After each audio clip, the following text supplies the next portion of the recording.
L'étude de la différenciation mucociliaire par intégration de données multi-omiques sur cellules uniques. D'accord, avec un directeur de thèse qui s'appelle Pascal Barbry. Pascal Babry. Alors, si tu es prête, Je suis prête. je te donne le top chrono dans 3 secondes. 3, 2, 1, top chrono. Il est préférable d'imiter le travail ancien que le moderne.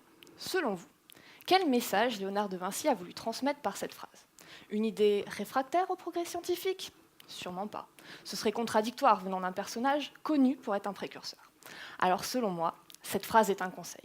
Et elle a inspiré mon travail de thèse, puisque ma méthode de travail associe plusieurs disciplines. Je suis donc tour à tour biologiste, mathématicienne et informaticienne.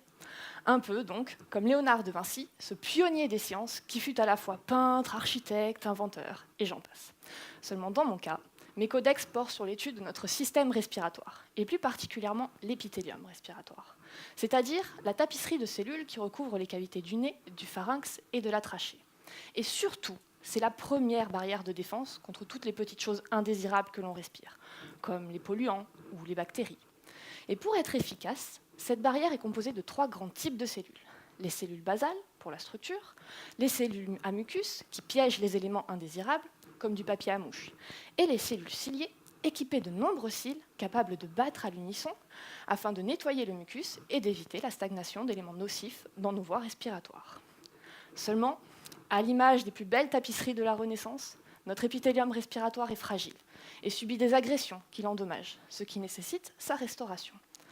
Seulement, dans des maladies respiratoires telles que l'asthme ou la mucoviscidose, c'est cette absence de restauration qui est impliquée, ce qui se traduit par des cellules ciliées sans cils, un mucus plus épais, et donc un encombrement des voies respiratoires. Mon travail de thèse est donc d'étudier ce qui dysfonctionne dans la régénération de ces épithéliums respiratoires malades. Pour ce faire, avec mon équipe de recherche, nous reproduisons en culture ce processus de régénération à partir d'échantillons d'épithélium de patients sains ou malades. Puis, nous interrompons le processus à différents moments afin de quantifier le niveau d'activation des gènes et d'estimer leur participation à l'état de chacune des cellules de l'épithélium. Ainsi, j'obtiens la mesure de l'expression de milliers de gènes pour les milliers de cellules de l'épithélium.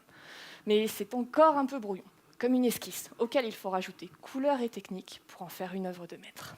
Alors moi, je n'ai pas de pinceau, mais j'utilise des algorithmes mathématiques que je mets au point afin de regrouper les cellules qui expriment les mêmes gènes à un temps t.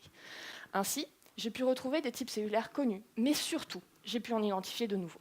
Des types cellulaires précurseurs aux cellules ciliées et mucus.